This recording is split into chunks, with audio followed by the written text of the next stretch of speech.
Welcome to this episode of Ola at Large, Aliyah Stories.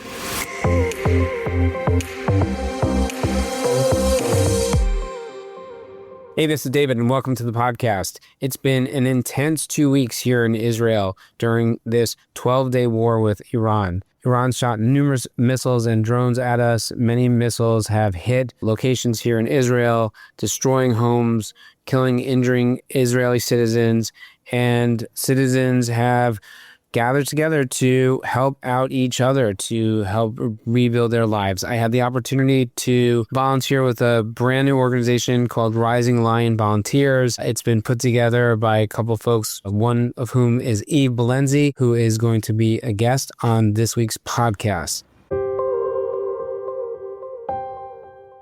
Hello, Eve. Welcome to the podcast. Really happy to have you here tonight. I know you're really busy working as part of the volunteer team. So thanks for coming on to the podcast. Well, thank you for having me. Really happy to be here. So before we jump into the work that you're doing, I'd love to hear your Aliyah story. So when did you make Aliyah?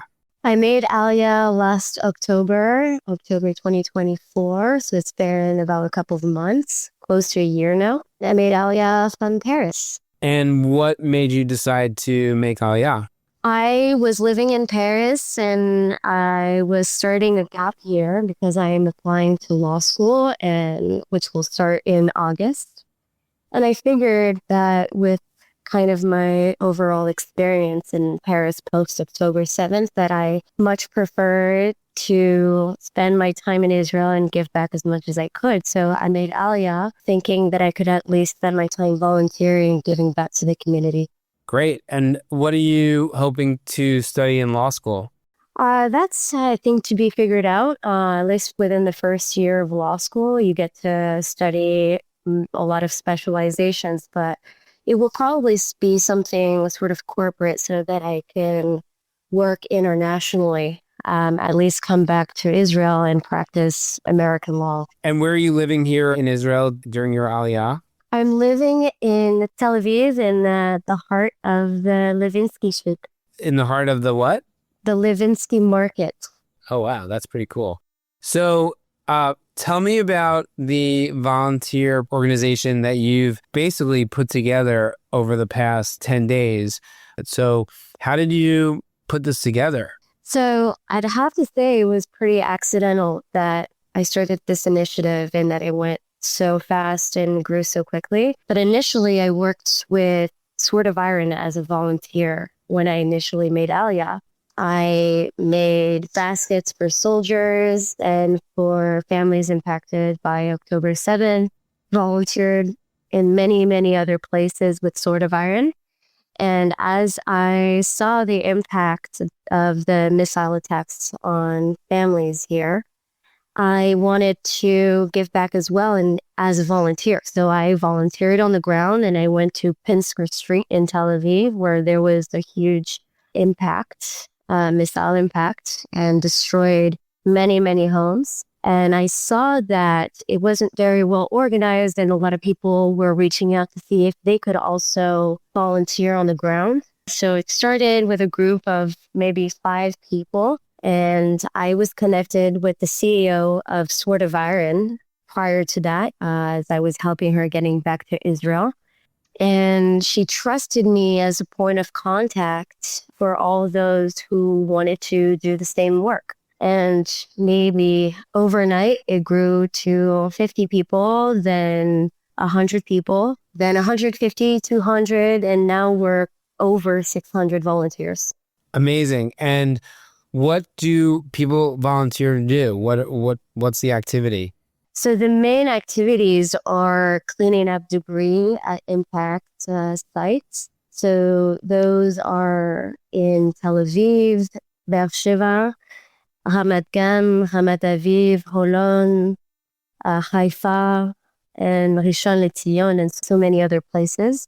But we also try to give back directly to the displaced families by giving them housing, donations, sorting those donations at a facility, and packing them and handing those donations out directly to families. We also try to help families within hotels by offering babysitting services, laundry, or any other type of entertainment or various needs that they have. And finally, we also help hotels who are setting up for those displaced families.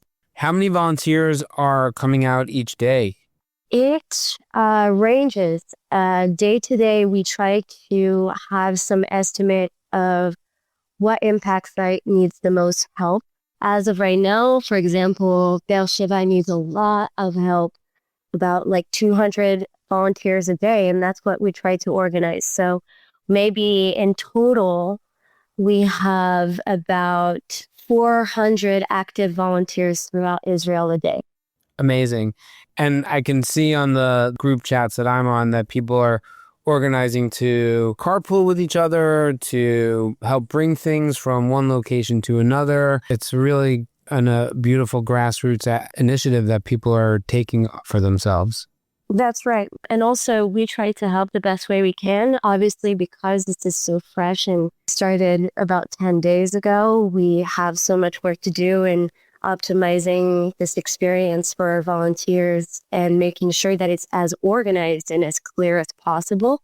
But we're also trying to get them the essential equipment that they need on the ground, such as helmets, masks, gloves to pick up the glass and protect them from any type of injuries, but also making sure that they have water and snacks. Where does the funding for all that sort of thing come from? So we work with three organizations that are already well set up in Israel, which is Sword of Iron. We are handling basically the communication to the volunteers. And Kerem House, which is a community association based in Tel Aviv, who is providing us and sending out the word about this initiative to their base with many, many Oleans and providing us a lot of volunteers. But we are partnering directly with Lev Echad, or in other words, One Heart, to get these volunteers to their site, and they get to run it from the ground directly. Right. So when I got to the site, I was working with One Heart, Lev Echad. And can you talk a little bit about what that organization is? So Lev Echad is a crisis sort of based association, and they're really well established in Israel, and most of their bases directly Israelis. So they were the first on the sites, working directly with the municipality to make sure that the apartments were inspected and damages could be assessed so that we could get aid to those families and so that their houses could be fixed in the long term. And they are every day getting requests from all over Israel about what people actually need and how many people they need in those impact sites. And so we partnered with them because they're the first point of contact for these initiatives. And because they're mostly in Hebrew, we get to take those opportunities and send them to our mostly Olim English-speaking base. Right. When I showed up, they had to find a small crew that spoke English. So I had to wait a minute, and they were kids. They were like 18, 19 years old. That's a lot of that volunteer base. It's teenagers that are in their year program before going to the Army. So I teamed up with a couple of them on different projects on the day. It was really great. So now that the war is hopefully over, how long do the organizations think it will take to get all this work done and get the people on their feet? That's hard to predict because there is so much work to be done, and there's so much help to give out to those families. We are working on the ground every day to make sure that we're going as fast as possible to get those families back on track and to get them housing that way. But we probably estimate that this would at least take another 2 weeks for major help to come in. Okay. So the time for people to act is now. And if you're in Israel, how do you get involved? Well, we have several ways. One would be reaching out through one of the partners, which is Sword of Iron or Kerem House if you speak English. But if you are Israeli or speak Hebrew, you can reach out directly to Lev Echad. We have a community group chat, which is now very organized to dispatch people within each impact site. And we like to spread that link around so that as many people can join our community and get involved. I'll include that in the notes section of the podcast. And then people outside Israel who are waiting to come or, just are not able to be here in person, how can they help? Well, so there is a lot of work to be done on the back end of things. Every day I probably work. I don't think I ever stop working because I want to respond to everyone that's reaching out to me. But obviously, since the base is growing and we are trying to get this as organized as possible, we think that we need more people on our team in the back end to manage each group chat so that everyone is assisted on the ground or even through our support chats. Great. And are there places if people want to donate money or donate goods? Yes, absolutely. So we have links to donate money for either volunteers, but most importantly, the families impacted.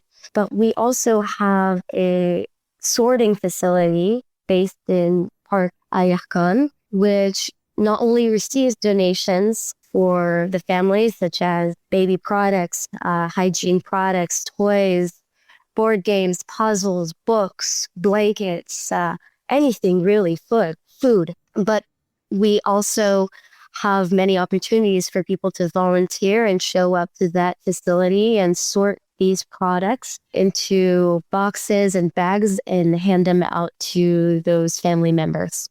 Amazing. Great. Anything that we haven't covered that you think we should cover?